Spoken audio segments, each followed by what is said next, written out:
Hi, welcome to drafting DRF263 3D drafting or 3D CAD.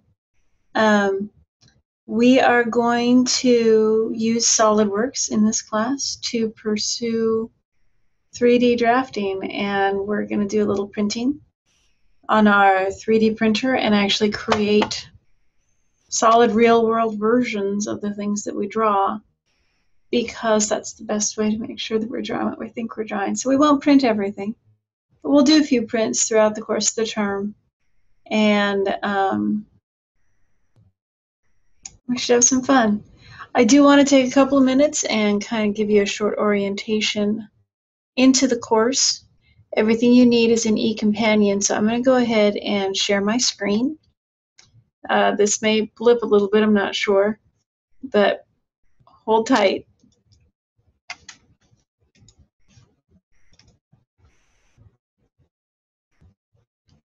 Okay, I think it worked. I'm on the college homepage, and just in case, well, hopefully y'all know how to get to eCompanion. So I'm going to go ahead and log into eCompanion through the student menu. So this would be the same way, one of the ways you can get to eCompanion. And you should know how to log in. Here's the instructions right over here if you don't know how, though. And I'm going to log into my account and go on into the course. Now, this website, this is the course shell, and this contains everything we need for the course. This is an online course. It's mostly self-paced, but there are deadlines, and you'll find those deadlines right here under the course schedule. And in essence, something is due every week. So, for example, this is week 1, and what you should be doing this week is reading the introduction in chapters 1 through 3. I know that seems like a lot. I promise those chapters are short. And then there is a weekly reading quiz, which I will show you in a second. And then beginning on page 3 in the textbook, you want to do that exercise. So our textbook is this one. It's SolidWorks 2015 Part 1 Basic Tools. Now, we're working in SolidWorks 2014 here on campus, but that's okay. There's not that much difference. Actually, I haven't found any yet. So this is a pretty cool book. It's got a lot of step-by-step instructions throughout. I do recommend that you read through those chapters, not sitting at home in the middle of your bed or your floor or your couch. I recommend that you actually work through the chapters in front of a computer that's got SolidWorks installed on it. Now, that probably means on campus here in Pendleton. And open up SolidWorks and actually work through the chapter with SolidWorks, with the textbook. That's how this book was intended to be designed, and that will really be the most beneficial for you. So let's talk through the syllabus real quick. It's pretty simple. Be aware of the deadlines. Oh, there's an old picture of me. That's not too old. Pretty much do the work. Everything is worth a certain number of points, and then your overall average will determine your grade. There's no weighted percentage or anything else like that. One thing to be aware of when you're submitting work, so let's talk about how you'll actually submit the files to me. So for example, week 1, I want you to do this chapter 3 exercise. Now, there is a Dropbox associated with this exercise that you open up by going into Dropbox, at least for me, on a instructor account. That's how it works. And choose that Dropbox, and then you would upload it just as if you were sending me an email. I can't do it. Clearly, it's one of the weird things about eCompanion. But if you have troubles figuring out how to get something into the Dropbox, let me know. However, the Dropbox won't let us put in SolidWorks files. So what I want you to do is I want you to put your SolidWorks file into a zip folder and then upload that. And let me show you how to do that. So I'm going to go out and find myself a file that I want to put into a zip folder. I've got one in here.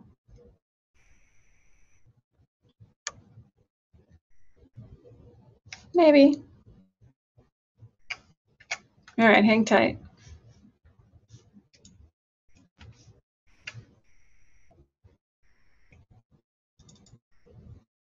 I did some of this stuff at home over the break, so some of my files are at home. Let's see. Not that one.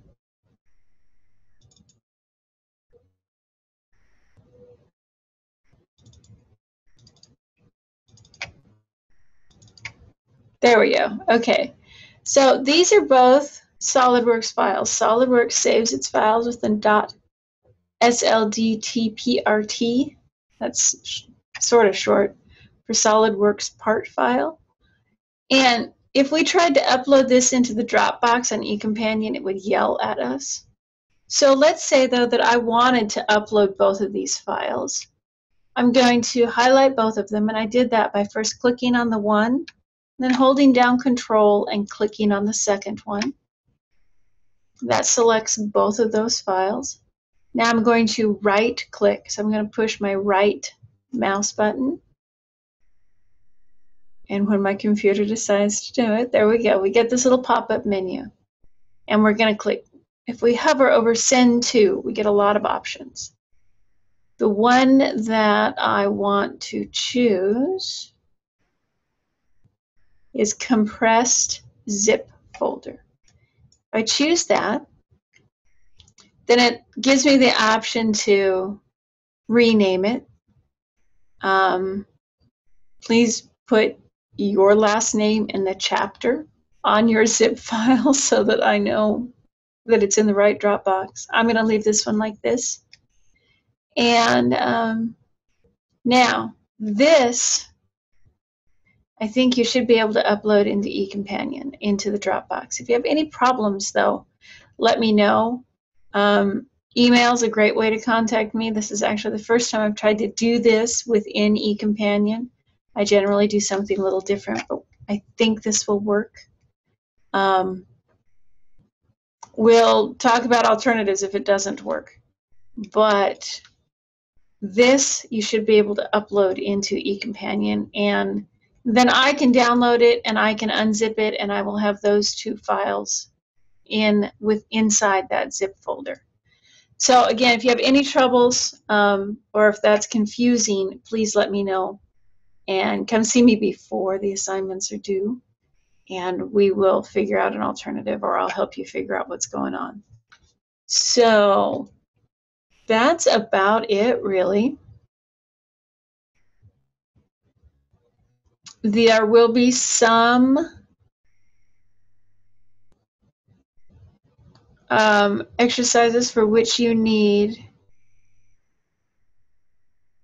part files, and I will have uploaded those, and you'll be able to find them.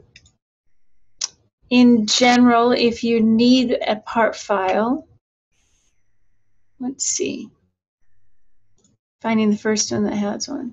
There. So for example, in the Chapter 5 exercise, you will need a part file. In other words, that's something you will need to download to start with. It will be in doc sharing, and I don't have it up here yet. I'll get it now. But two things. One, this red link that says here will be an actual link, and it will take you to document sharing, which you can also get to by clicking right up here. And I will have uploaded that part file into this area so that you can download it. It may be within a compressed zip folder, probably will be.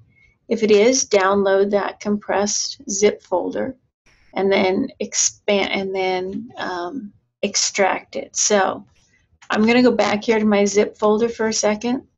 And if I right-click on the folder itself, one of the options is Extract All. Go ahead and choose Extract All. It will give you an option to figure out, to choose a folder to extract to. You can browse to a different path if you would like to. Just click, figure out where you want to put it, and then click Extract. And it copies those files out now into a different folder, this one. And now you can open those up within SolidWorks, either by double-clicking or by opening SolidWorks and then browsing to that file once you tell it you want to open a new one. Okay, so I think that's everything about the course. It's pretty short and sweet because the course is fairly straightforward. You will find everything you need for each week of the course, 1 through 10, within the eCompanion. Do complete these reading quizzes. They are available only for the week in which they are assigned, so they will not be accepted late. The chapter exercises likely will not be accepted late. This is pretty self-paced. You've got all week to do it. It's actually not due until midnight the Monday following the week in which that week, Monday following the week that it starts. So in other words, the assignments for week 1 are due midnight next Monday, 1 week from yesterday. So you actually have plenty of time, and you can do this around your own schedule, so I'm not going to take anything late. And I think that's it. If you have troubles getting this first set of exercises uploaded, let me know before next Tuesday morning. And I look forward to working with you this term. Thanks. If you have any questions, please email me at aharden@bluecc.edu, or you can use the email link at the top of the eCompanion screen. It's one of the links in the yellow. Or you can call me at 541-278-5761. And I'm, like I said, looking forward to having a great term.